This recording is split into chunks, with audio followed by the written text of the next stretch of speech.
During the next hour and a half, NBC and its affiliated independent stations will bring you a special Christmas Eve program conceived by the boys who are far from home this Christmas season and including a talk by the President of the United States. In order that we may bring it to you, the following programs have been canceled over many of these stations. Amos and Andy, who will have as their guest next week Edward G. Robinson, Bill Stern's Sports Newsreel, and Fred Waring in Pleasure Time.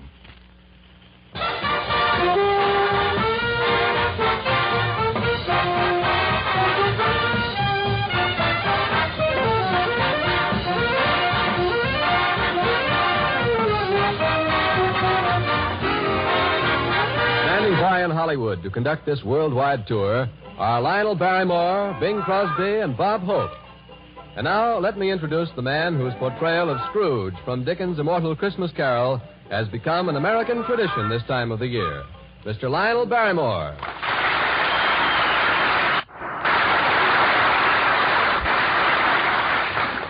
Well, this is Lionel Barrymore in Hollywood. And here it's Christmas Eve. The third our country's experienced in the war. But tonight, I'm not going to play the part of Scrooge. Let me rather take you people of America by the hand to the side of your loved ones fighting in every quarter of the globe. Our president and commander-in-chief is with us, too. He'll speak to our armed forces, and he has a word for us as well. We're going to Italy, North Africa, to New Guinea, Guadalcanal, New Caledonia. Yes, and for the first time on the radio, we'll take you to Munda. We'll visit China, where it already is Christmas. We'll go to India, Panama, and Alaska, Pearl Harbor, and some of our ships of the Navy. Yes, in this, our third year of war, we Americans are going to spend Christmas Eve at the fighting front of our men as they light up Christmas trees all over the world. Now, no program of this type would be complete without the presence of a certain young man. His name is synonymous with joy to the GIs. He's had the thrill of meeting most of them face to face, too. Ladies and gentlemen, may I present the guest conductor of this worldwide tour, Bob Hope.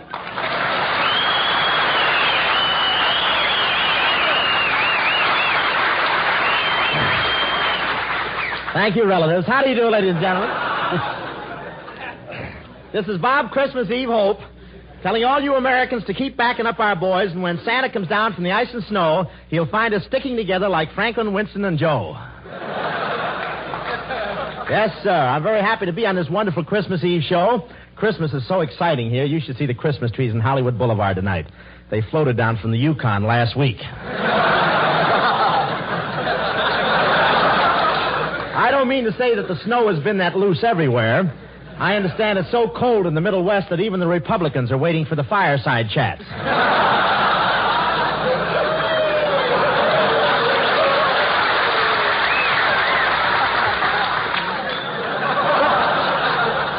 But Christmas spirit really prevails in Hollywood. All the boys in the service are visiting the canteen.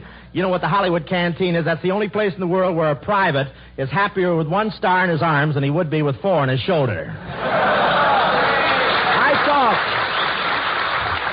I saw W.C. Fields at the canteen, and he sat next to me, but that's beside the pint. You should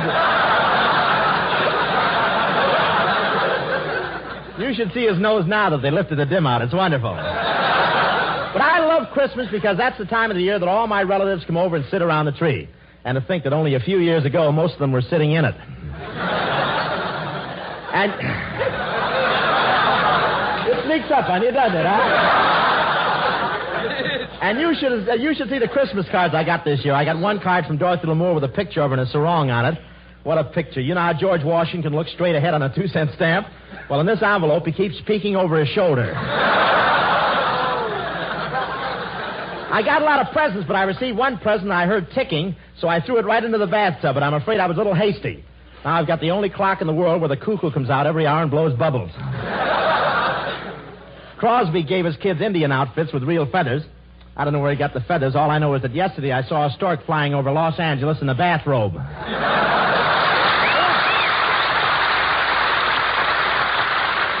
Thank you, men. And now for a visit with the men in North Africa. We go across the Atlantic and down the Mediterranean to Algiers. It's now after 3 o'clock on Christmas morning in Algiers. Less than 2 hours ago, the last soldier who attended the midnight mass checked in his barracks. It's quiet now, but in this headquarters city, men and women are working. There are the truck drivers and railway engineers getting supplies up forward, the anti-aircraft gunners watching, the signal operators sending messages. In a few hours, another working day begins for everyone. But, in spite of work and war, the generous spirit of Christmas is not forgotten. Hardly a barracks or company street is without its old-fashioned American Christmas tree, and hundreds of parties have been given by Army and Navy men for the children of North Africa. A typical one took place this afternoon at the Red Cross Club, where the men of the 12th Air Force Fighter Command entertained French war orphans. Here's one of the French-speaking Santas, Sergeant John Stewart of Sheffield, Alabama. Sergeant, did the youngsters enjoy themselves? You never saw 56 kids so happy and excited. They haven't had much in the past few years, and the Fighter Command has rather adopted them. We're going to give them their Christmas dinner tomorrow. What happened at the party? Well, there was French and American carol singing, a Mickey Mouse movie, and we gave each boy and girl his own big shopping basket full of woolen clothes, toys, candy, nuts, and fruit. The men in the Fighter Command had contributed money and their rations, and even Christmas food from home. Thank you, Sergeant Stewart. We in Africa are with you at home in spirit tonight. If Bing Crosby is around, tell him to wrap up a Christmas carol and put it under a Christmas tree for us. We return you to America. Glad to oblige, boys. But Major Eddie Dunstetter and the Army Air Forces Orchestra is here with us.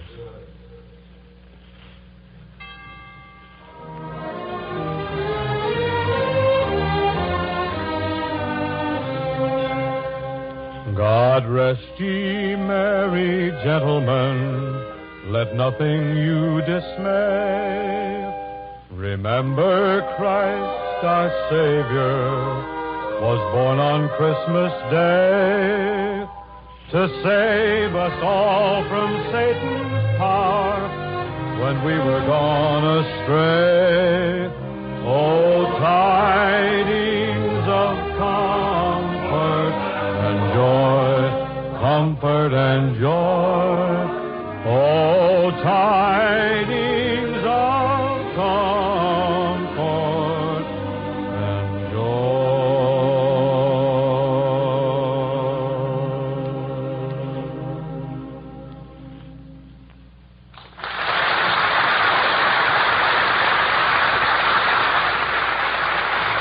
Very fine, Bing. And now to meet some of the men of the Navy's Air Arm, we take you to one of the fightingest carriers of them all, a ship whose name and location must remain secret. Now we are speaking to you from one of the greatest fighting ships in the United States Navy, an aircraft carrier. This is a flat top. We are gathered here on the hangar deck this Christmas Eve, and a Christmas party is in full swing. That's the noise you hear in the background. But here's a Christmas party the likes of which you've never seen before. We're at one end of a tremendous room. In front of us in the cleared space is a gaily decorated Christmas tree glowing with lights of every color. Grouped about the tree, exchanging gifts, are members of the crew, and beyond the crew, one can see airplane after airplane. These men in this aircraft carrier have been in the thick of action ever since the war started. We'd like very much to tell you of their gallant war record, where they've been and what they've done, but that accounting must wait. Suffice to say, the enemy has felt the sting and blows of this floating airport time and time again. Well, now let's move over toward the Christmas tree and meet a few of the crew members. Good evening, sailor. What's your duty aboard ship? I'm a signalman. What's your actual duty? I stand by to receive signals that may change the course and speed of our ship. And how do you like spending Christmas Eve aboard an aircraft carrier? Well, naturally, I'd like to be spending it home with the folks, but I think I have a mighty important job to do here. Good for you, lad. Now, here's a bosun mate second class. What's your battle station, sailor? Sky forward. And where's that? The control station in the forward part of the ship. What do you do there? I help the guns get on target. And where do you hope to be next Christmas? Wrapped around a big piece of lemon pie at home or on Liberty in Tokyo. Good for you. Here's another sailor. How many Christmas Eves have you spent aboard this carrier since war was declared? 4. Your fourth? That's right.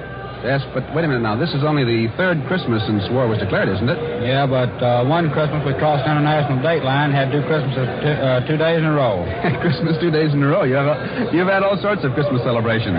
Are you looking forward to next Christmas? Sure am. I'm looking forward to be back in Tennessee. Boy, oh, boy. I'll bet you'll be there, too. And now, men, may I have your attention, please? We are broadcasting a portion of our Christmas party all over the world. Would you like to shout your greetings to everyone listening in? Ah, that's grand. And now from this aircraft carrier to meet some of the boys in the Merchant Marine, we go to the Seamen's Church Institute.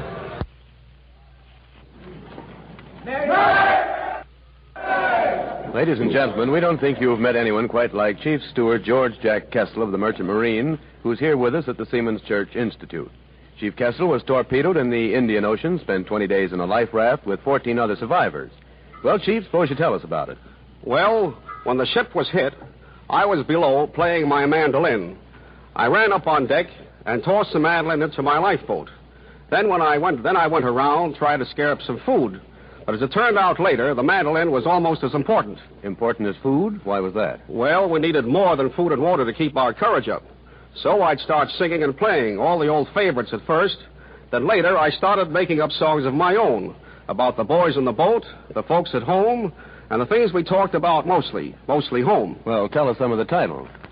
Well, I wrote Hats Off to the Merchant Marine, Heroes in Dungarees, Please Stay Out of My Dreams, I Haven't Forgotten the Thrill of Your Kiss, Let's Turn Back the Clock, and some others. Well, I've really heard your songs, and I think they're swell. But tell me, did they really help? Yes, sir, they sure helped a lot. 1 biscuit and 5 ounces of water a day isn't very much to go on for 20 days. Without those songs, the boys all felt that we couldn't have made it. Well, Chief, you're probably the only composer who ever wrote his songs in a life raft. And I'll bet no composer ever had a more appreciative audience. Well, I know this. Nobody, songwriter or not, ever sailed with finer men than I've lived and worked with in the Merchant Marine for the last 15 years. And you can bet this. We'll keep them sailing until we win. Well, thanks, Chief Steward George Jack Kessel, who turned back death at sea with a song. And now, friends, one of the outfits sharing in the credit of winning the Battle of the Atlantic is the United States Coast Guard. So, for a Christmas Eve visit to these boys, we take you aboard a Coast Guard cutter. Here we are aboard a Coast Guard cutter. After taking a peek at his face, I'm willing to lay 6 to 5 he doesn't even make the arch. But he finally gets there with everybody laughing and clapping their hands, and the preacher comes forward, and Dave the Dude looks happier than ever seen him look before in his life as they all get together under the arch of flowers. Well, all of a sudden there is a terrific racket at the front door of the Woodcock Inn. And in comes a doll about 4 feet high and 5 feet wide. In fact, I never see such a wide doll. She looks all hammered down. Her face is almost as wide as her shoulders, and she makes me think of a great, big, full moon. She comes in bounding in like, and I can see that she's all trained up about something. As she bounces in, I hear a gurgle. And I look around, and I see Walter Winchester slumping down to the floor, almost dragging Miss Billy Perry with him. Well, the white doll walks right up to the punch under the arch and says in a large, bass voice, "Which one of you is Dave the Dude?" "I'm Dave the Dude," says Dave the Dude, stepping up. "What do you mean by busting in here like a walrus and gumming up our wedding?" "Oh, so you're the guy who kidnaps my ever-loving husband to marry him off to this little red-headed pancake here, are you?" The white doll says all of that, and at the same time looking at Dave the Dude, but at the same time pointing at Miss Billy Perry. Well, now, calling Miss Billy Perry a pancake to Dave the Dude is a very serious proposition, and Dave the Dude gets very angry. "Now, listen here," Dave the Dude says. "You better take a walk before somebody clips you." Well, that's a very good story, sailor, but apparently not the right story. Now let's go to London. Come in, London.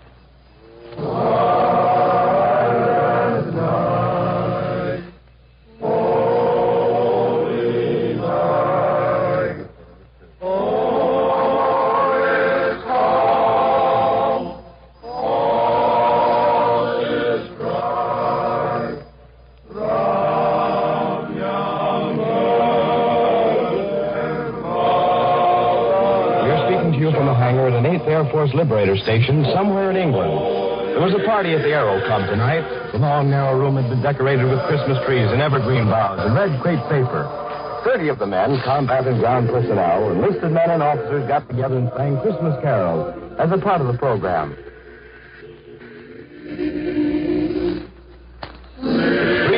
the European theater of operations. The night is silent, but this Liberator base never sleeps, even on Christmas Eve. By air, the enemy is only a few minutes away. The men who are safeguarding the present and those who are preparing for the future are hard at work.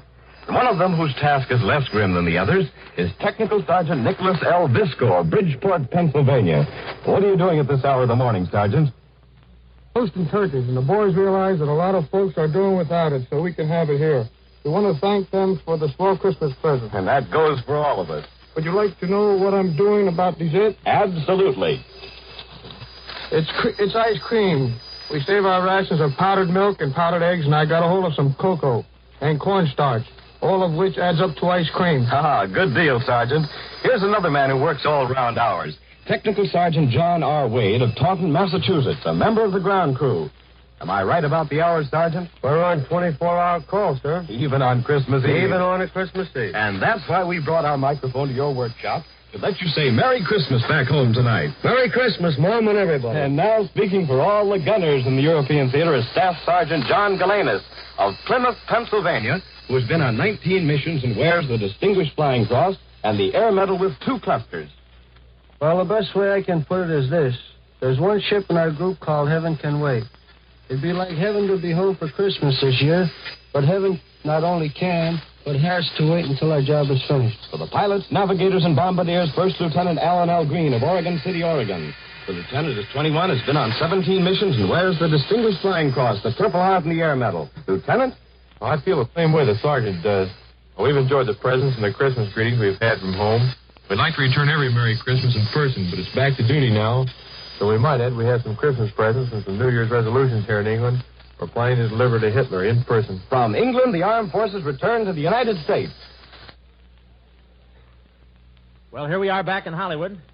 Now from America, where it's still Christmas Eve, we take you where it's already tomorrow. Christmas Day to China. Come in, Chongqing, China. Tonight, all the Army men in Chongqing will be dancing at the Victory House as guests of General Xiong Jian. There's no snow in Chongqing like we used to have back home in Kansas, but we're having about everything else a soldier overseas could have this Christmas. For all the boys in China, a very Merry Christmas and a fine New Year. Now from China, we'd like you to meet some of our buddies on duty in India. Over the Himalayas, we go from Chongqing to New Delhi.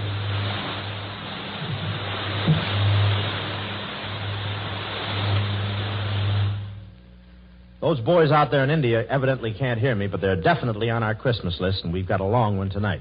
So suppose we try to bring in those fighting Marines at Guadalcanal. And if everything works all right, we will take you to Munda and Guadalcanal.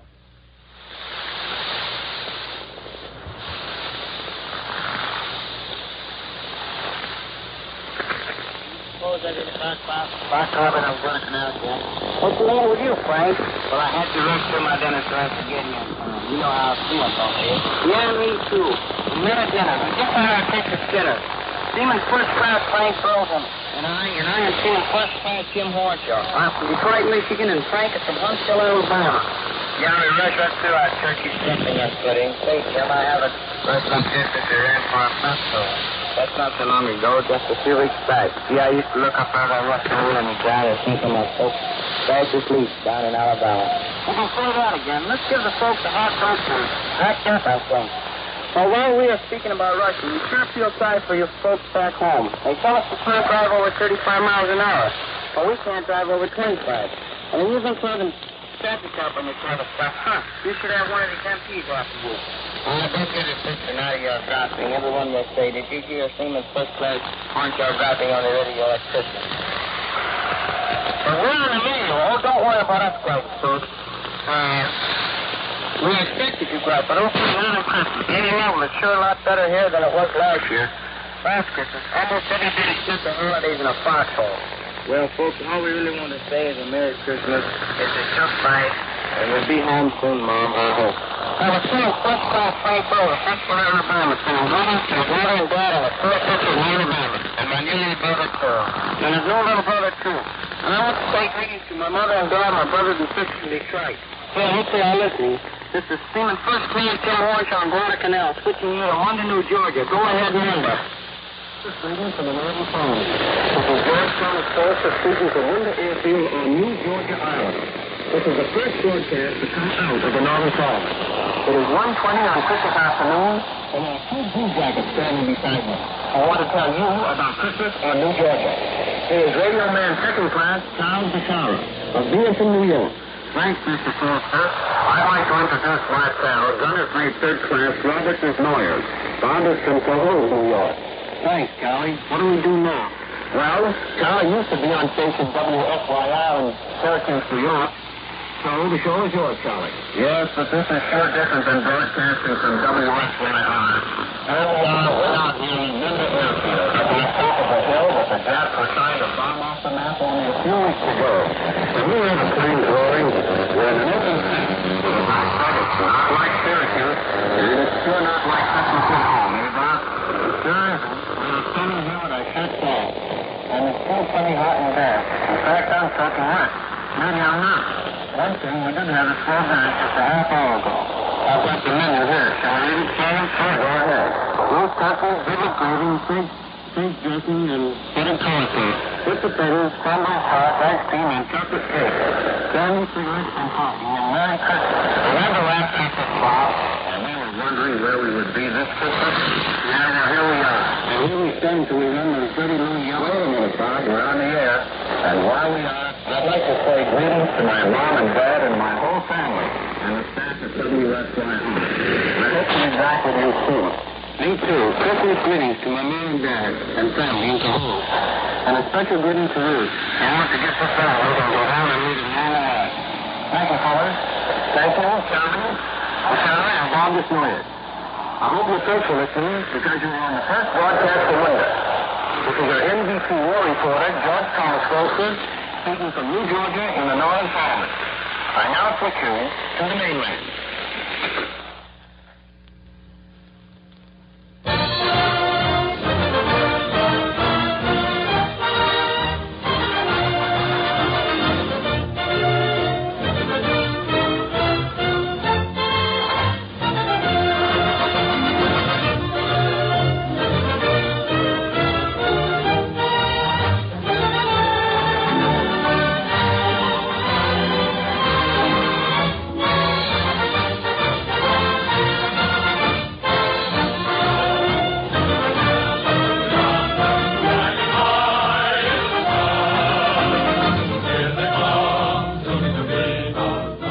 This is Christmas Eve at the Front, the Christmas program spontaneously suggested by American servicemen all over the world to show the folks at home how Christmas is being spent on the fronts of this global war. This program is being presented by the 4 major networks. We pause briefly for station identification. Out in the Pacific, our boys have given a mighty good account of themselves, and some of them are spending this Christmas in the hospital. So, for a visit with the wounded in New Caledonia, we take you to Noumea. This is Noumea, New Caledonia. It's the afternoon of Christmas Day here. Whether you at home or getting ready for your Christmas. This program comes to you from the ward in an army hospital. There are rows of white cots occupied by our boys who have been injured in battle. Let's listen to Miss Boyer, the day nurse, who's talking to one of the patients. Hey, Charles, how are you making out with that turkey? I can do it all right. I've got to learn to do things for myself. See? You shouldn't have allowed time how to untie a knot with my thumb and third finger. There, I've got it. Well, I'm supposed to take you in a jiffy, and one of them fine. Golly, Sandy and first place, too. I knew you'd figure out how to get into wrestling. You know you've helped me a lot, Miss Berger. Everybody has. Just think, I get you sing now twice a week over the radio. Where'd you learn to sing, Charles? Back home. That's what I did before the war. My last job was in Baltimore. And when I get back to the States, Gone, we're fixing up with a new road, and you don't need an arm to sing with. I'll get along fine when I get that road. I know you will, Charles. Say, Charlie, how about a song? Yes, give us White Christmas. Tom, get that guitar beside your bed, and we'll have a bit of music. Okay, if Charlie will sing. Sure, I'll sing, but I won't go back to Christmas.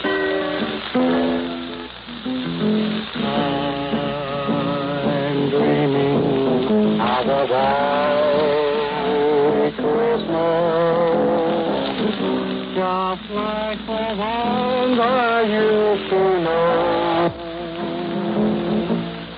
where the tree comes. Now, while Charles sings, I'm sure our listeners would like to know more about him. So I'm going to ask Colonel Stewart, Chief Surgeon of the hospital, to tell us about the story.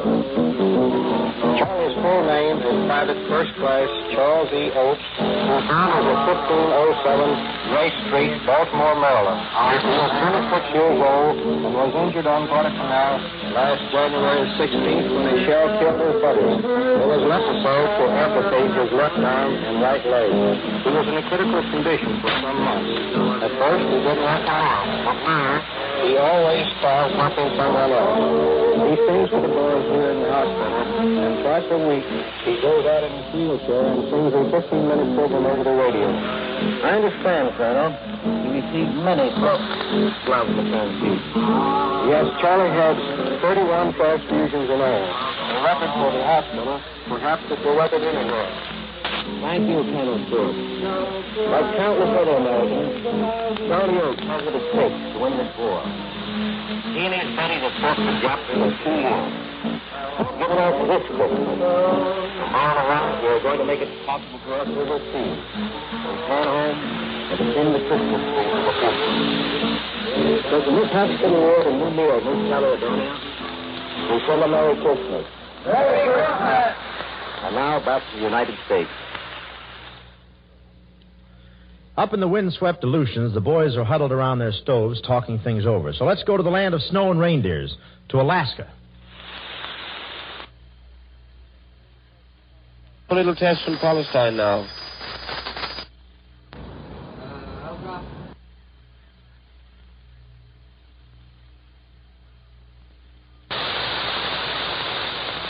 Come in, Alaska.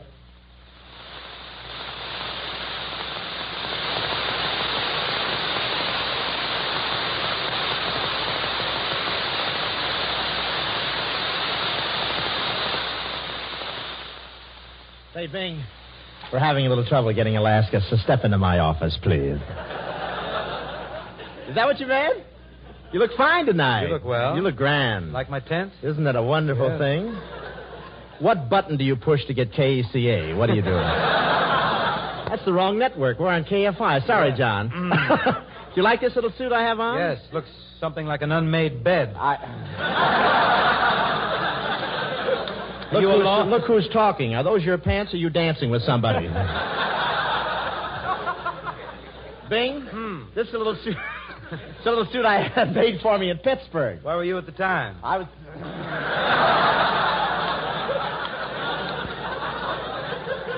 Nevertheless, I like it and I'm going to buy it. I think it looks good, don't you? Yes, love it. Do you like that? Why don't you take the hanger out? Say, listen, I must tell you one thing while we're waiting for Alaska to come in. Yes? Are you there, Alaska? While I was over in Africa, that when the man puts his nose, that means we're right there. If he holds it, look out. Look, I want to tell you. Ernest Hemingway told me to thank you. He did? For what? While I was over in Africa, I met Hemingway, and he told me to thank you. Nice to hear. For what? Why well, he saw your horses run, and he got the idea for whom the bell tolls. And I had a wonderful time over there. Is it true that your horses are the only ones that have racks for their canes? Is it true? Lies. All lies. Filthy lies. Filthy lies. My horses haven't much speed, but they have lovely personalities, all of them. They're charming horses. They are. Yes. They're some of the finest horses in Dr. Townsend's club. I want to tell you that. Listen, another thing. Listen, Bing, I want to know one thing. Why were you late for rehearsal tonight? I couldn't get here any sooner. What do you mean you couldn't Well, something get here? very serious happened on the way to the broadcast. I stopped at the stables to see my charges. You did? Is that right? I understand you have new stables down there by the Southern Pacific where the Super Chief goes by. That's right. The other day, the Super Chief went by and Bing lined all his horses up and said, "See, that's what I mean."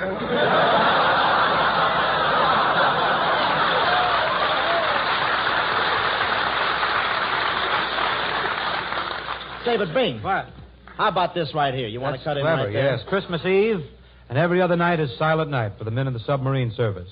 But tonight they break their silence to join us around the Christmas tree as we take you aboard a United States submarine. I can use you. Come in at 9.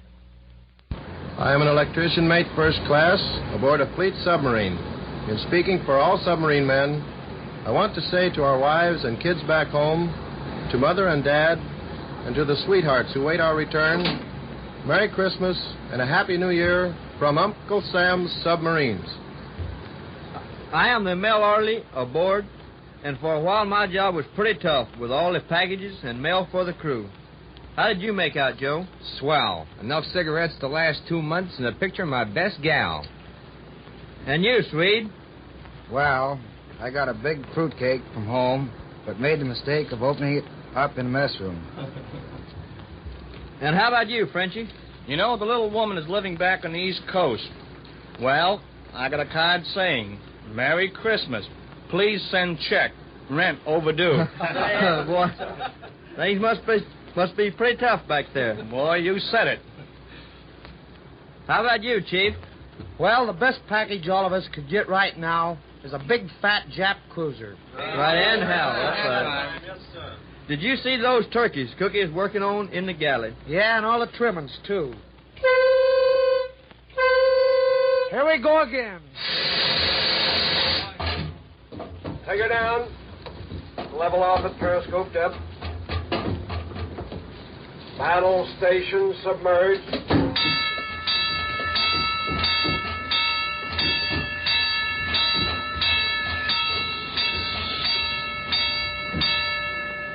Hey, Doc, what'd you see up there? Boy, there's a big, fat Jap cruiser dead ahead. We in the Navy are mighty proud of what our buddies in the Marines and the Army have been doing in the Southwest Pacific. So from this submarine, let us go across the Pacific to New Guinea. Come in, New Guinea.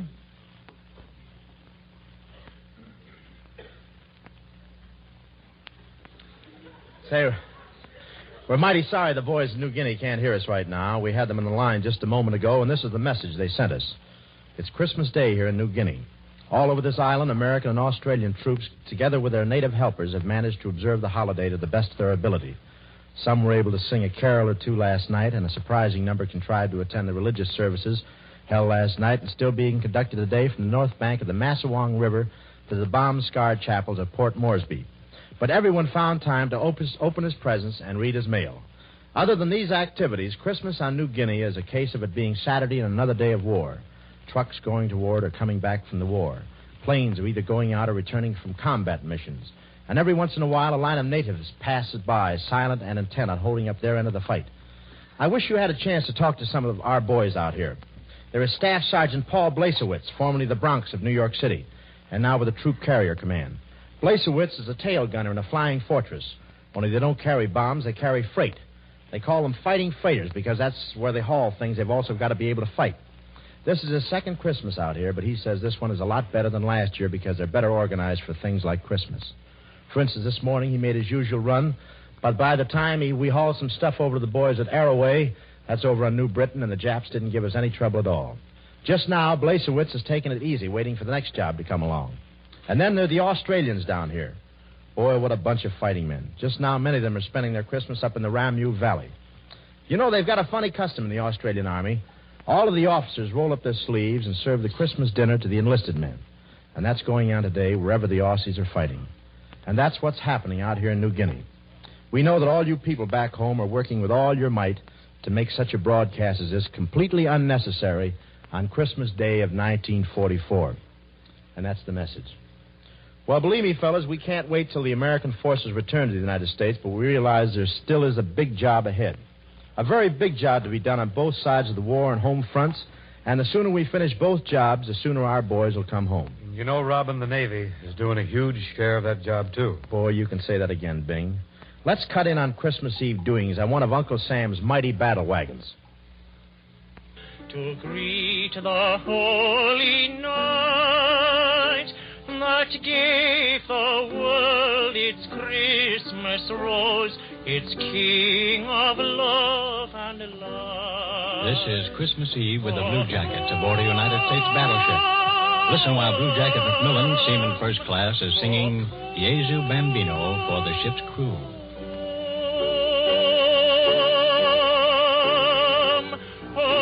Come, let us adore him.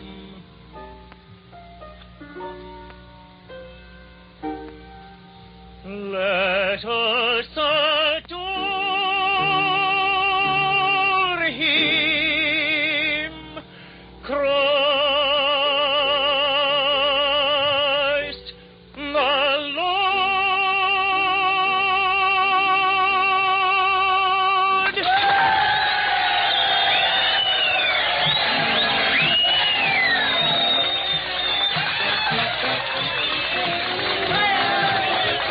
is taking place down in crew's quarters with the men gathered around their tree. It's a swell party that's been going on for some time, and there's lots more to come. Here's Chester William Smith, who has been emceeing the fun for the crew. Chet, are the boys having a good time? Yes, sir. Did the men get all their packages and mail from home? You bet. And all those packages and all that mail made it a great Christmas. Okay, fella. We know you're going to top it all off with a grand turkey dinner tomorrow, but right now, let's get back over there with the band and Sailing, Sailing.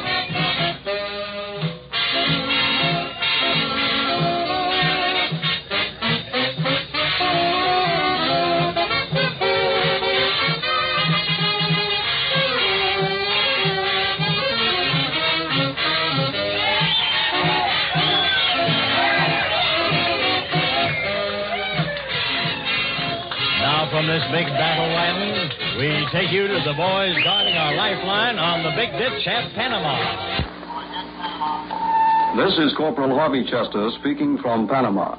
With me is Corporal Wesley Parsons, one of the men who carved out the jungle positions protecting the canal. What are the boys doing at your position tonight, Wes? 100% of them are thinking about Christmas back home. Well, so am I, but that's not all, I hope. No, as a matter of fact, the boys are having a Christmas dance right now. For the first time since we put in that position, there are some girls there. I'll bet that Christmas party is different from the ones back home. It sure is. Instead of snow on the ground, we have green grass. There's a warm breeze and the birds are singing. Oh, how about Christmas services, Wes? There aren't enough chaplains to go to all positions, but we'll hear the midnight service over the radio. Turkey dinner tomorrow? You bet, with all the trimmings. I'm going to wish a Merry Christmas to my folks in Charleston, West Virginia, Wes. Where are yours? Detroit, Michigan. Merry Christmas. From the jungles of Panama, and with a Christmas greeting to all, we take you to Hawaii. This is Sergeant Merle Miller of the United States Army speaking from the Central Pacific area. Naturally, our thoughts turn toward home on this third Christmas Eve since Pearl Harbor, and all of us wish we could be with our families and friends. We're not exactly without friends, but no matter how well you get along with your buddies, they don't take the place of the folks you've left behind. If opening gifts and having a good dinner were all, Christmas overseas would leave little to be desired, but of course there's more to it than that. However, there's going to be plenty of turkey all around, and most of us already have received a generous stack of mail from home. Summing up our observation of the news from the home front, we wonder if victory couldn't be stepped up if there was less time spent on small-town politics, labor disputes, and ballyhoo. We're not kicking, we just wonder. Over here, where all work is considered essential war work, the activities of the civilian and military population are not too widely separated. We still have a 10 o'clock curfew and blackout and early closing hours in town. Taking everything into consideration, we're pretty well off. That was Sergeant Merle Miller, Bureau Chief of Yanks Pacific Edition. Standing by at a vantage point overlooking Pearl Harbor is Marine Private First Class Harry A. Jackson. This 19-year-old Marine from Pitchfork, Wyoming, was in the first wave that stormed the beaches of Tarawa in the Gilberts. Come in, Private Jackson. Since December 7th, 1941, when Christmas was all but totally blacked out, Pearl Harbor is slowly but surely being avenged. Coral Sea, Midway, Guadalcanal, Kiska, and Attu. And now the Gilberts. And after you've been through Tarawa, you begin to realize, maybe for the first time in your life, what Christmas is all about. It's a lot more important to you. And I don't mean just getting presents either. On Tarawa, you don't think a hell of a lot about Christmas.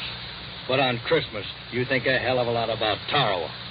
Us fellas that are fighting out this way are backed by a vast civilian force of skilled workers at Pearl Harbor, whose job it is to keep us and our gear fit to fight. These Pearl Harbor workers are able to take time out this Christmas to celebrate the birth of him who promised peace on earth.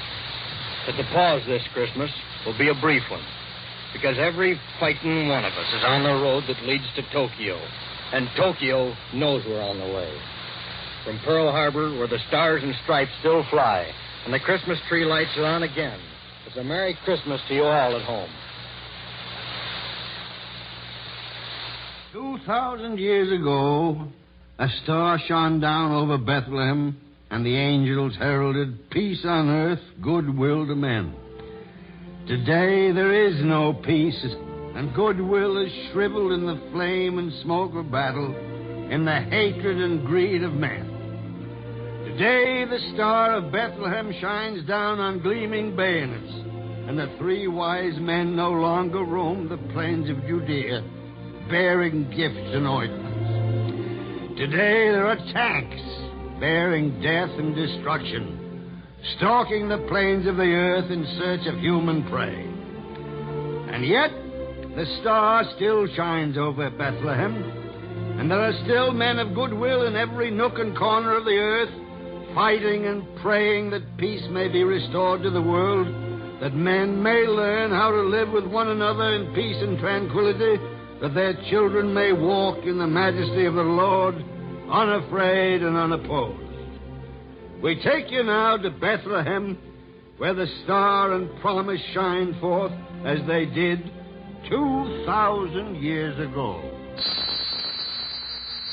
It's 4 a.m. here, so we're speaking to you from Christmas Day, after the traditional services at Bethlehem, which marked again the birth night of our Savior. Here with me are Chaplain James A. Carey and two typical American soldiers, Sergeant Arthur Bowler of Brooklyn and Sergeant Earl Getchoff of Detroit. They're speaking to you from the Holy Land as representatives of the American Army in the Middle East. Earl, will you go first? Tonight, I knelt with 60 other American boys on the site of the stable where Christ was born. An American chaplain officiated at a mass there. It was only one of many such services, but it was the first participation of the American Army in the Bethlehem ceremony. It certainly was fine, wasn't it, Earl? I kept remembering, as I watched the ceremonies in the Church of the Nativity, that Christmas had been celebrated there for 1,600 years. Me too, Walter. It's been a Christmas Eve I'll never forget. The church was filled with uniformed men, Americans, British and Polish. So I knew there was still a war on, but somehow or other I felt there would soon be peace on earth again. And you, Chaplain Carey?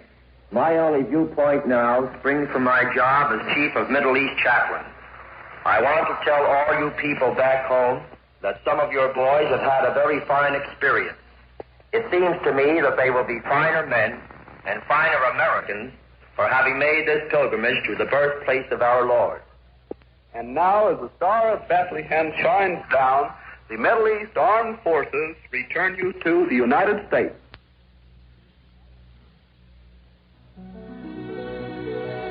Oh, come, all ye faithful, joyful and triumphant. Oh, come ye to Bethlehem. Come and behold him, born the King of angels. Oh, come, let us adore him. Oh, come, let us adore him. Oh, come, let us adore him. Christ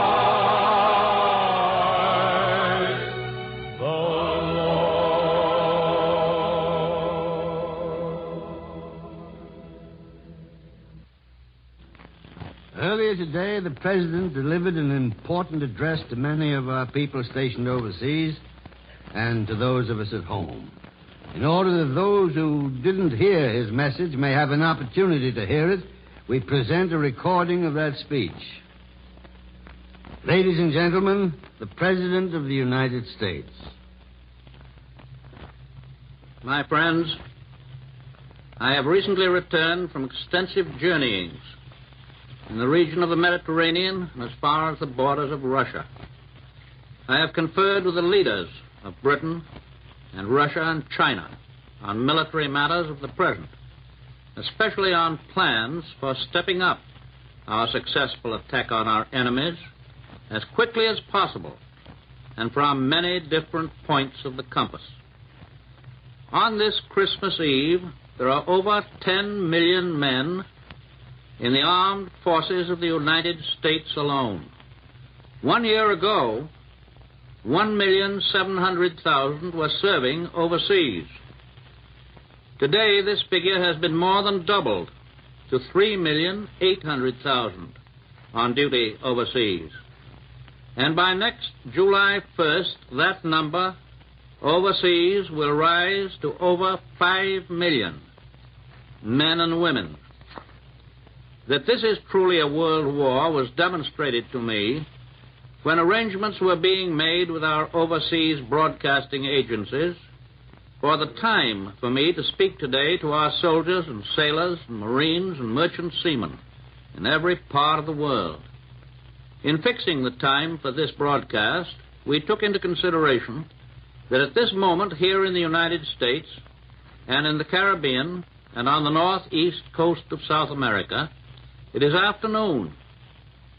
In Alaska and in Hawaii and the mid-Pacific, it is still morning. In Iceland, in Great Britain, in North Africa, in Italy, in the Middle East, it is now evening. In the Southwest Pacific, in Australia and China and Burma and India, it is already Christmas Day. So we can correctly say that at this moment, in those far eastern parts where Americans are fighting, today is tomorrow. But everywhere throughout the world, through this war that covers the world, there is a special spirit that has warmed our hearts since our earliest childhood. A spirit that brings us close to our homes, our families, our friends and neighbors. The Christmas spirit of peace on earth, goodwill toward men. It is an unquenchable spirit. During the past years of international gangsterism and brutal aggression in Europe and in Asia, our Christmas celebrations have been darkened with apprehension for the future. We have said Merry Christmas and Happy New Year, but we have known in our hearts that the clouds which have hung over our world have prevented us from saying it with full sincerity and conviction. But even this year, we still have much to face in the way of further suffering and sacrifice and personal tragedy. Our men who have been through the fierce battles in the Solomons and the Gilberts and Tunisia and Italy know from their own experience and knowledge of modern war that many bigger and costlier battles are still to be fought. But on Christmas Eve this year, I can say to you that at last we may look forward into the future with real, substantial confidence that however great the cost, peace on earth, goodwill toward men can be and will be realized and ensured. This year I can say that. Last year I could not do more than express a hope. Today I express a certainty, though the cost may be high and the time may be long. Within the past year, within the past few weeks, history has been made. And it is far better history for the whole human race than any that we've known or even dared to hope for in these tragic times through which we pass. A great beginning was made in the Moscow Conference last October by Mr. Molotov, Mr. Eden, and our own Mr. Hull.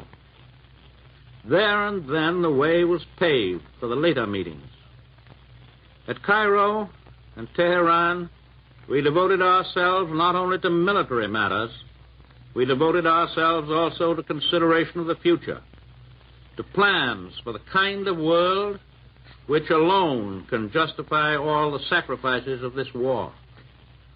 Of course, as you all know, Mr. Churchill and I have happily met many times before, and we know and understand each other very well.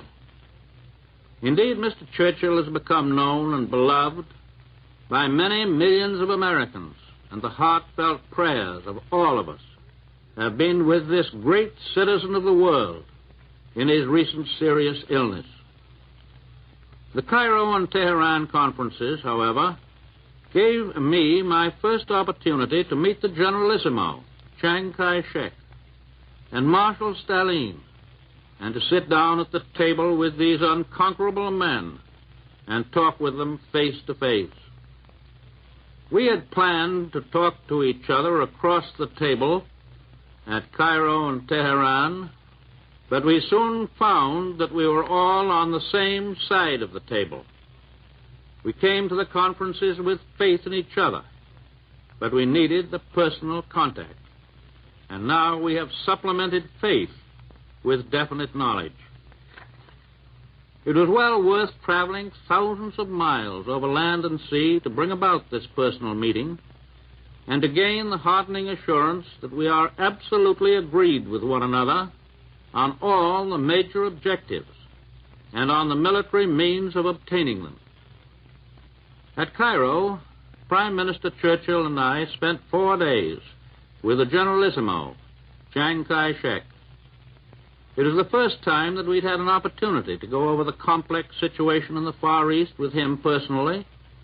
We were able not only to settle upon definite military strategy, but also to discuss certain long-range principles which we believe can assure peace in the Far East for many generations to come.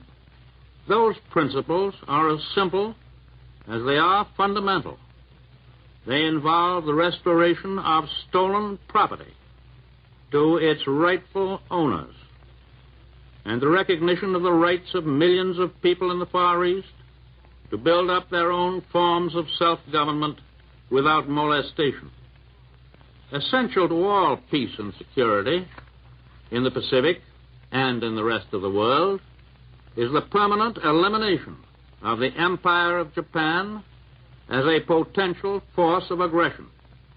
Never again must our soldiers and sailors and Marines and other soldiers and sailors and Marines be compelled to fight from island to island as they are fighting so gallantly and so successfully today. Increasingly powerful forces are now hammering at the Japanese at many points over an enormous arc which curves down through the Pacific from the Aleutians to the jungles of Burma.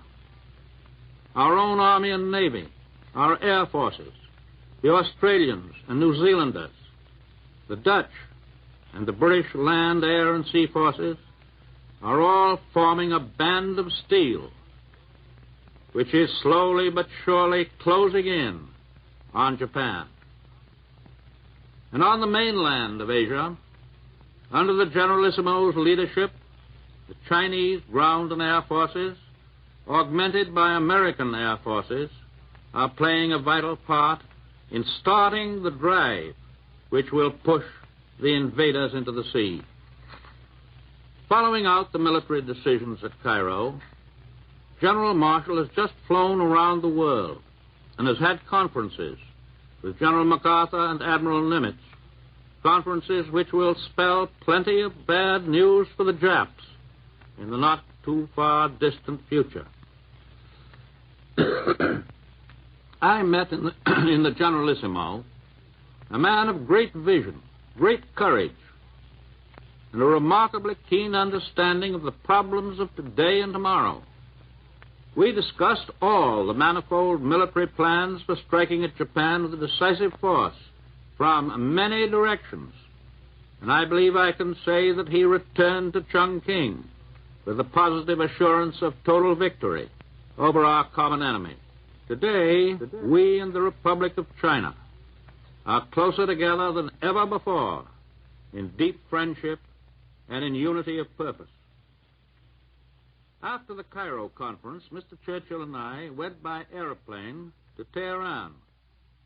There, we met with Marshal Stalin. We talked with complete frankness on every conceivable subject connected with the winning of the war and the establishment of a durable peace after the war. Within 3 days of intense and consistently amicable discussions, we agreed on every point concerned with the launching of a gigantic attack upon Germany. The Russian army will continue its stern offensives on Germany's eastern front. The Allied armies in Italy and Africa will bring relentless pressure on Germany from the south. And now the encirclement will be complete as great American and British forces attack from other points of the compass. The commander selected to lead the combined attack from these other points is General Dwight D. Eisenhower. His performances in Africa, in Sicily, and in Italy have been brilliant. He knows by practical and successful experience the way to coordinate air, sea, and land power. All of these will be under his control. Lieutenant General Carl Spaatz will command the entire American strategic bombing force operating against Germany. General Eisenhower gives up his command in the Mediterranean to a British officer whose name is being announced by Mr. Churchill. We now pledge that new commander that our powerful ground, sea, and air forces in the vital Mediterranean area will stand by his side until every objective in that bitter theater is attained.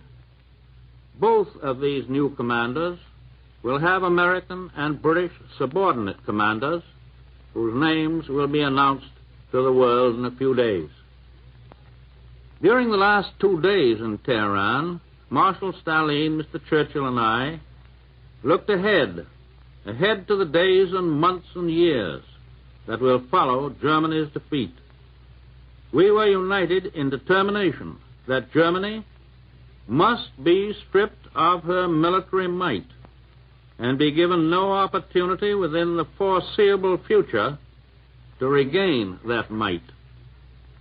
The United Nations have no intention to enslave the German people. We wish them to have a normal chance to develop in peace as useful and respectable members of the European family. But we most certainly emphasize that word respectable, for we intend to rid them once and for all of Nazism and Prussian militarism and the fantastic and disastrous notion that they constitute the master race. We did discuss international relationships from the point of view of big, broad objectives rather than details. But on the basis of what we did discuss, I can say even today that I do not think any insoluble differences will arise among Russia, Great Britain, and the United States. In these conferences, we were concerned with basic principles which involve the security and the welfare and the standard of living of human beings in countries large and small. And somewhat ungrammatical colloquialism, I may say that I got along fine with Marshal Stalin. He is a man who combines a tremendous, relentless determination with a stalwart good humor. I believe he is truly representative of the heart and soul of Russia.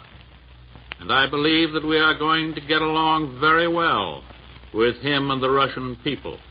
Very well indeed. Britain, Russia, China, and the United States and their allies represent more than 3/4 of the total population of the earth. As long as these four nations, with great military power, stick together in determination to keep the peace, there will be no possibility of an aggressor nation arising to start another world war. But those four powers must be united with and cooperate with the freedom-loving peoples of Europe and Asia and Africa and the Americas. The rights of every nation, large or small, must be respected and guarded as jealously as are the rights of every individual within our own republic. The doctrine that the strong shall dominate the weak is the doctrine of our enemies, and we reject it. But at the same time, we're agreed that if force is necessary to keep international peace, international force will be applied for as long as it may be necessary. It has been our steady policy, and it is certainly a common sense policy, that the right of each nation to freedom must be measured by the willingness of that nation to fight for freedom. And today we salute our unseen allies in occupied countries, the underground resistance groups, and the armies of liberation. They will provide potent forces against our enemies when the day of the counter-invasion comes. Through the development of science, the world has become so much smaller that we have had to discard the geographical yardsticks of the past. For instance, through our early history, the Atlantic and Pacific Oceans were believed to be walls of safety for the United States. Time and distance made it physically possible, for example, for us and for the other American republics to obtain and maintain independence against infinitely stronger powers. Until recently, very few people, even military experts, thought that the day would ever come when we might have to defend our Pacific coast against Japanese threats of invasion.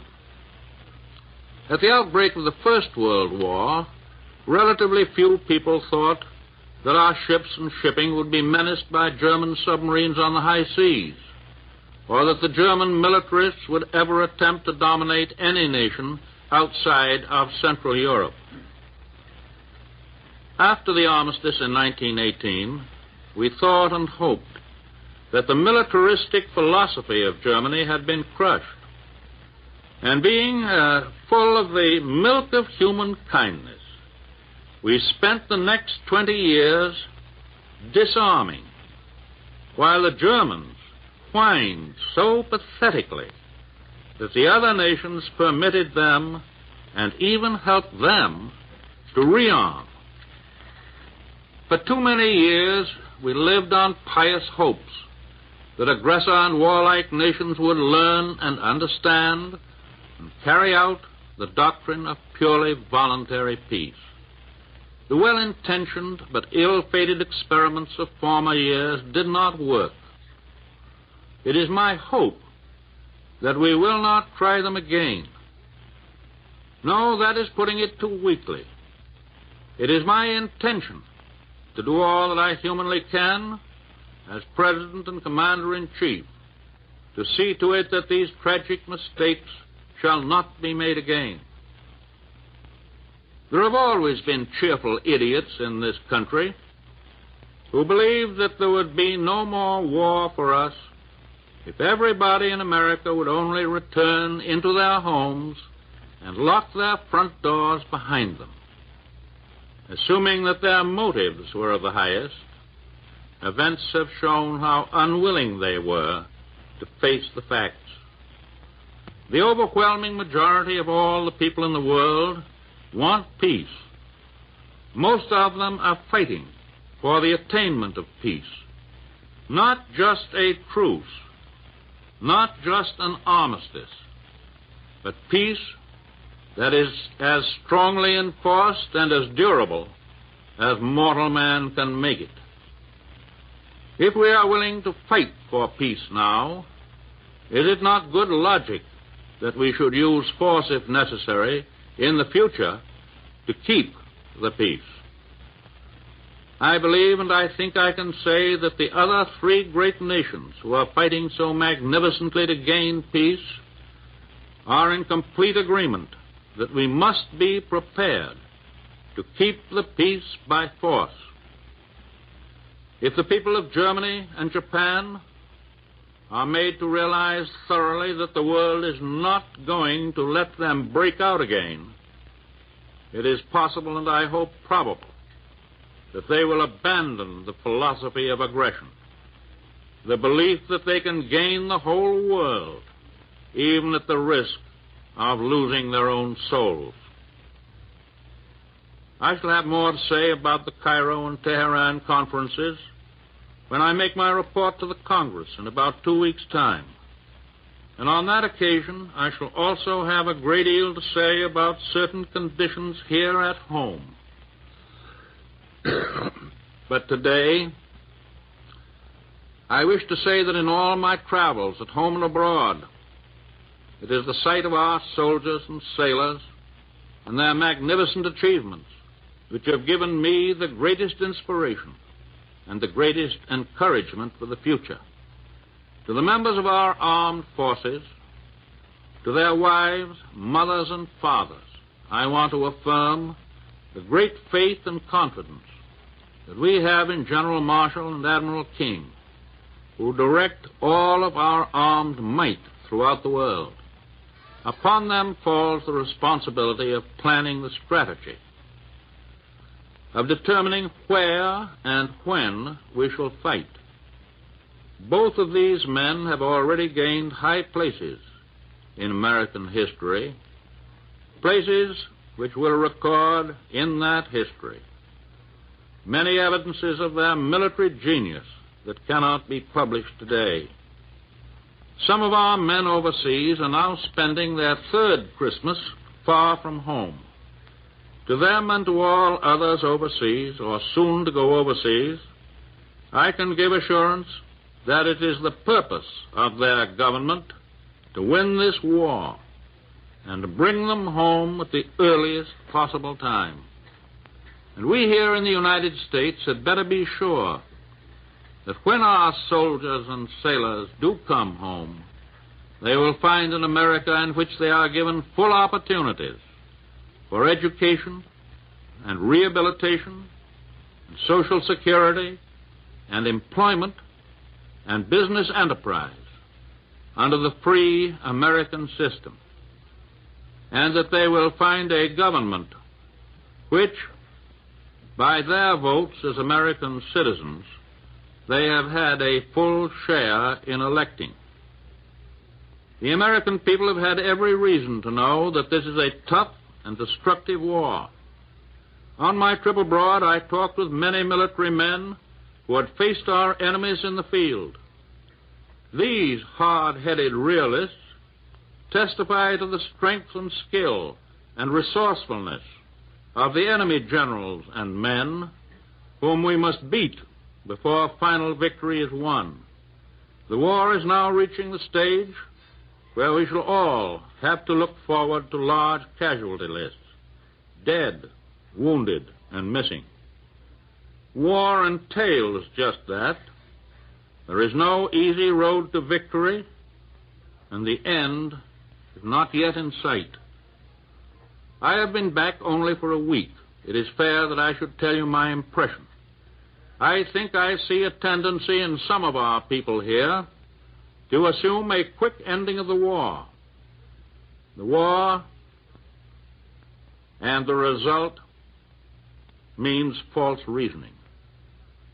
I think I discern an effort to resume or even encourage an outbreak of partisan thinking and talking.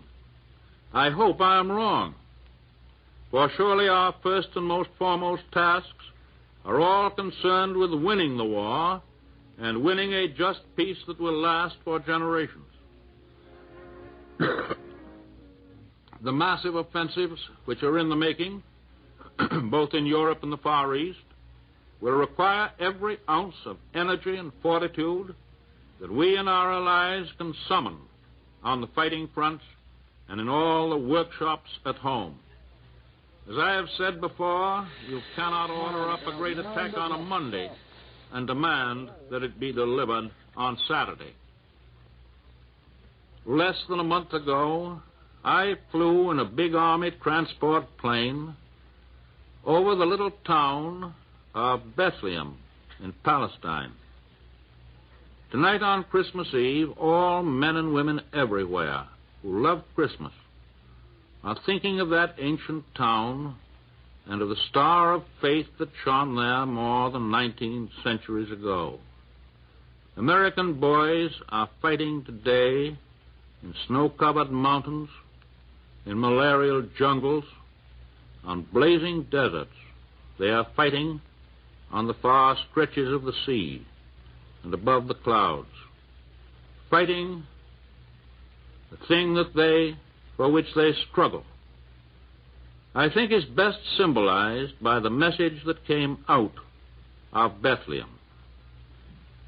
On behalf of the American people, your own people, I send this Christmas message to you who are in our armed forces.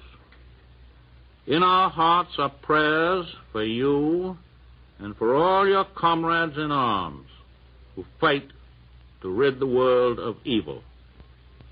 We ask God's blessing upon you, upon your fathers and mothers and wives and children, all your loved ones at home.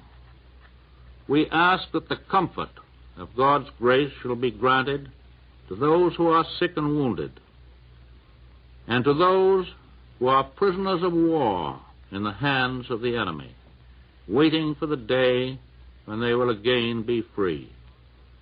And we ask that God receive and cherish those who have given their lives, and that he keep them in honor and in the grateful memory of their countrymen forever. God bless all of you who fight our battles on this Christmas Eve. God bless us all. Keep us strong in our faith that we fight for a better day for humankind, here and everywhere. You have just heard the voice of the President of the United States. Ladies and gentlemen, our national anthem.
This concludes the special Christmas Eve program conceived by the boys who are far from home this Christmas season.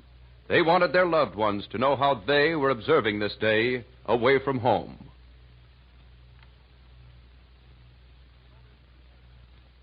In order that we might bring you the special program just concluded, the following programs, usually heard over many of these stations, were canceled tonight. Amos and Andy, Bill Stern Sports Newsreel, Fred Waring in Pleasure Time, and Fleetwood Lawton. This is the National Broadcasting Company.